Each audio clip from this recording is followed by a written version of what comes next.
Hi, I'm Elizabeth May from Wayne State University and guest associate editor at Clinical Liver Disease.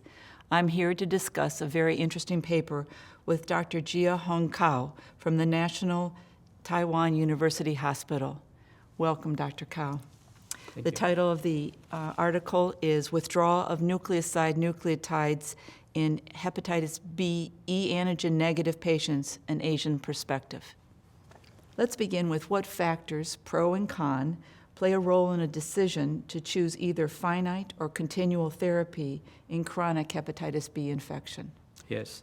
As we know, chronic hepatitis B is a long-term disease, and existing drugs such as NUCs, for example, the entecavir or tenofovir, which are commonly used, usually the E antigen negative patient require a prolonged or even lifelong therapy. But however, in recent years, there are some concerns about the prolonged therapy. So the pros of the long-term therapy, of course, we can suppress the virus, and we can have the disease remission, and we can prevent the complications of chronic hepatitis B, including cirrhosis, hepatic decompensation, and even hepatocellular carcinoma. However, the cons comes from Asian countries because some Asian countries are medical resources constrained. So we need to consider the cost. And also the lifelong therapy will cause some compliance concerns. So these are the cons of continuous therapy. Excellently summarized, I agree. What can you say, just in a sentence or two, about the difference in the guidelines amongst the liver societies, such as F.A.A.S.L.D, E.A.S.L, and A.S.L.D, regarding the discontinuation of nucleoside analog therapy? Okay, thank you. There are three major liver societies guidelines, as you mentioned, A.S.L.D, E.A.S.L, and F.A.A.S.L. I think in E.A.S.L or A.S.L.D guideline, because they are from the developed countries, usually they will say for E antigen negative patients, they should be treated until the loss of surface antigens, or we call now a functional cure. But however, in F.A.A.S.L, we have different opinions. The first one, of course, we can treat the patients until loss of surface antigens and then stop the drugs. The other options, we can treat the patients for maybe for at least 2 years, and then if our patients have the serum HBV DNA undetectable for 3 times 6 months apart, then we may consider a treatment. If these patients can be followed frequently, and of course, these patients are not cirrhotic. For cirrhotic E antigen negative patients, all the patients should be treated lifelong. That's what the guidelines tell us. Very clear, and I agree. There are important concepts we should define. Could you tell us what viral relapse and clinical relapse mean? Mm-hmm. So when we stop the drugs, so we can see some patients with clinical relapse or viral relapse. So in all these major liver society guidelines, the virological relapse is defined as serum HBV DNA greater than 2,000 international units per ml. And for clinical relapse, that means the viral relapse plus ALT greater than 2 times upper limit of normal. How often do patients experience viral relapse? Mm-hmm. What percentage of those with viral relapse have complete relapse? Yeah, now there are several studies, including some prospective studies, retrospective studies, and also systematic review and meta-analysis. So what we now know is that for those who withdraw the NUCs, about 50 to 70% will have viral relapse, that is their serum HBV DNA from undetectable to greater than 2,000 international units per ml. Among the patients with viral relapse, about 60% may have clinical relapse.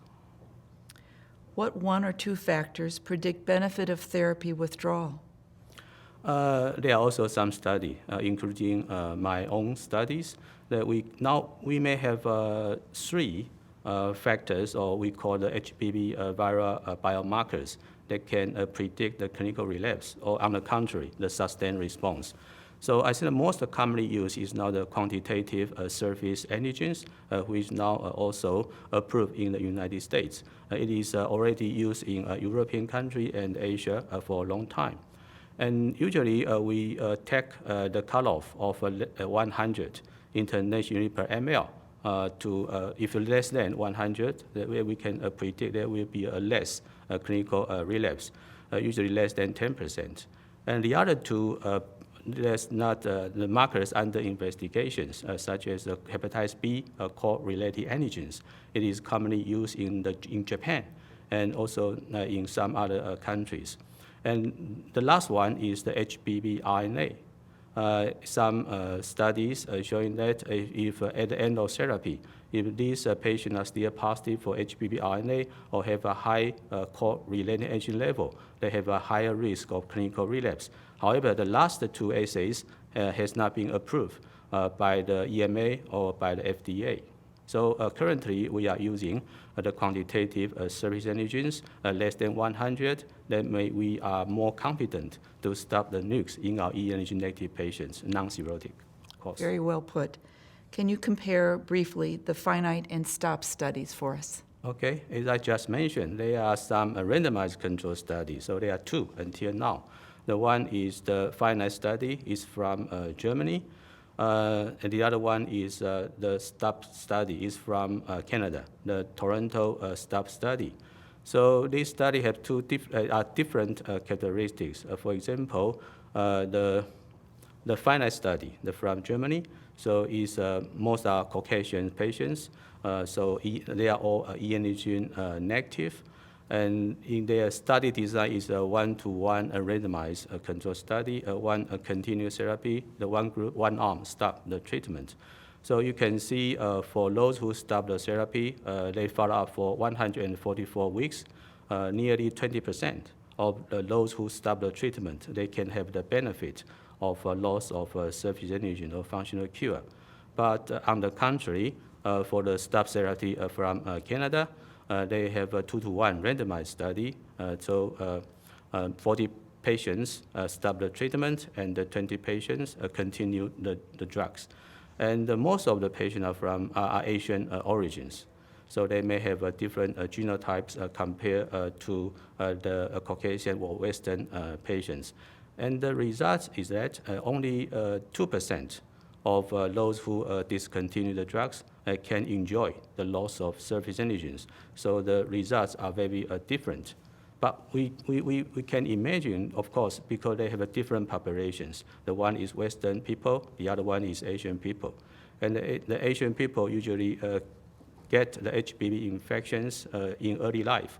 So sometimes they are very difficult to experience the loss of surface antigen compared to Western patients who acquire the virus usually in teenagers or young adults. And the genotype, genetic backgrounds are also a concern.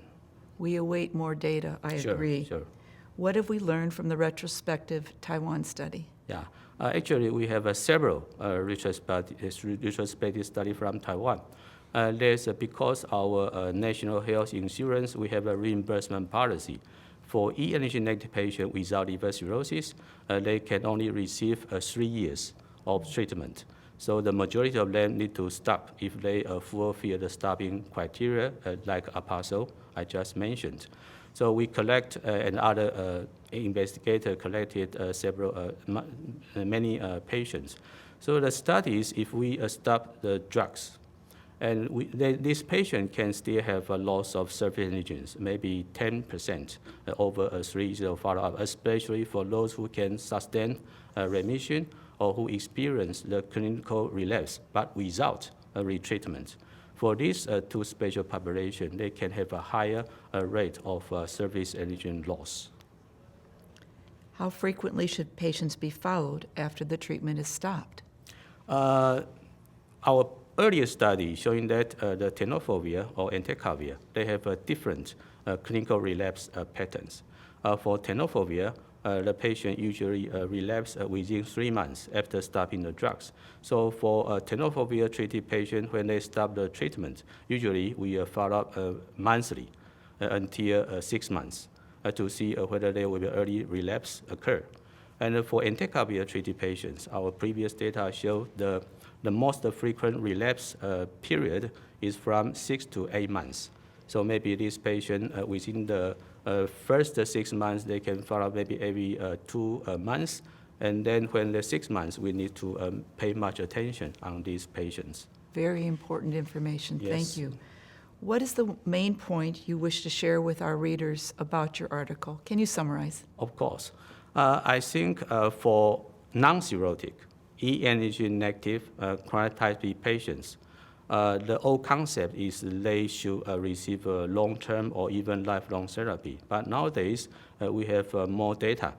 We can highly select some patients, non-cirrhosis, by using the quantitative surface antigens. So these patients can stop the therapy, and they still can have the chance of loss of surface antigens and avoid the viral or clinical relapse. But however, for cirrhosis patients, according to the Taiwanese retrospective studies, in cirrhotic patients who stop the drugs, about 3% will experience hepatic decompensation, and 1% may had mortality.